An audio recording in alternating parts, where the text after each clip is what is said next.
All right, Dean, welcome in. Ryan Trengrove for your Class A Pro recording.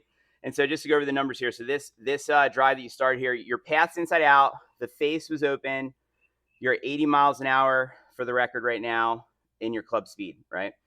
And this is a 200-yard drive. Maybe it rolls out a little bit, right? And then look, I'm at 113 miles per hour right here, right?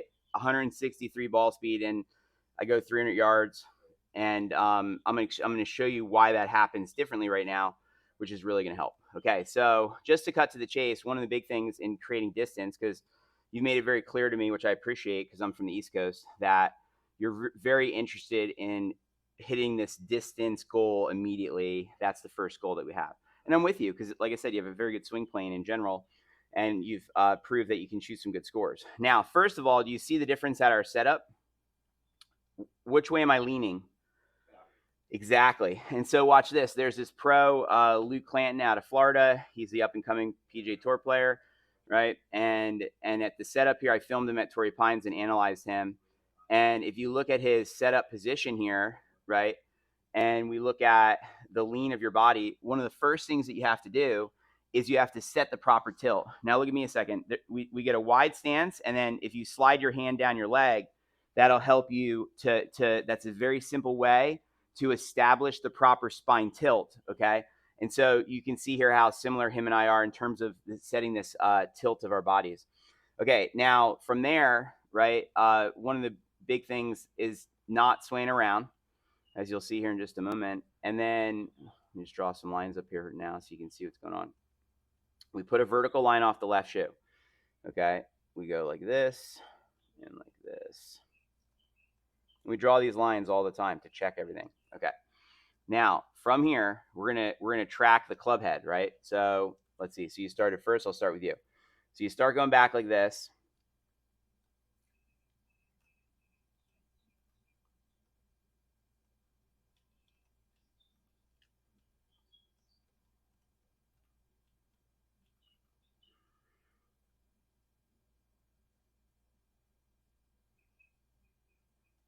All right. And then when you come down, like we were talking about, your crescent moon is like this. Now, maybe you made a little bit of progress, I would say, maybe, from where you were in terms of the crescent moon. So, like, that's better than it was. Yeah, for sure. Okay. And then let me show you what I'm doing here. That's good to see. And I expected that. But of course, you're not used to doing this because this is completely new. Otherwise, we wouldn't be here working with Swing Catalyst to figure it out. And so look at the size of the swing I take at this thing to send it 300 yards. And you see here what's happening with this crescent moon, right? Are you with me? Now, one of the other important things here is what's called the power triangle. Do you see this open area on this side of me? Okay.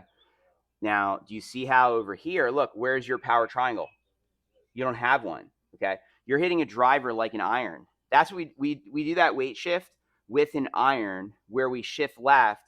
But with a driver, we don't. That's not something you're supposed to be doing. So look, watch this. Here's a PGA Tour player. I mean, I'm a local pro and state competitor, but look, he sets up like this. He coils in place like I did also. See how he doesn't sway out of there? And then when he comes down, we do not go forward. There's no movement we're not lunging toward the target. We're trying to keep our spine angle or our basically our tilt of our spine, and then we're trying to create this crescent moon. So what's happening is you're not establishing a proper spine tilt at the beginning, and then you don't keep it during the swing.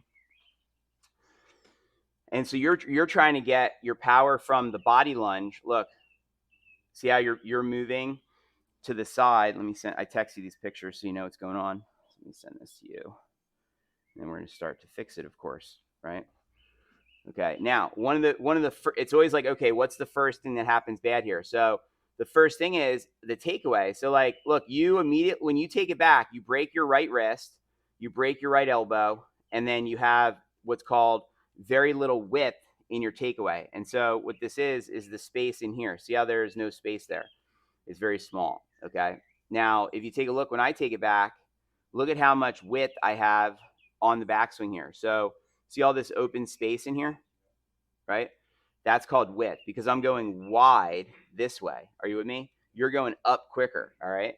And a great example, again, I don't play on the PGA Tour, but if you look at a tour player like Bryson, look at this takeaway. I talked about the super weak grip and look, no hinge of the wrist. No hinge of the wrist. So when are the wrists supposed to hinge? You know, and they're not supposed to hinge the most until the downswing. Think about it. If you're trying to create a giant crescent moon, we want no hinge. Oops, and then we have to increase our hinge coming down. Are you with me? You know, and so yeah, I'm gonna start to help you. So the first thing that we have to this is the first thing that we do. The first thing that happens is you have to take it away like this. If you don't take it away like this, I mean, literally nothing else you can do to help yourself as soon as that is not happening. Are you with me? I actually know all of this. I just don't know how to do it. Right. So now we're going to start to do things to work on that. So 1 second here. I'm just going to show you this picture like this. See, what's amazing is look at where the blue line is in relationship to the lights on the ceiling and the sign. So you see how you're not getting wide enough. Are you with me? Okay. All right. So now we're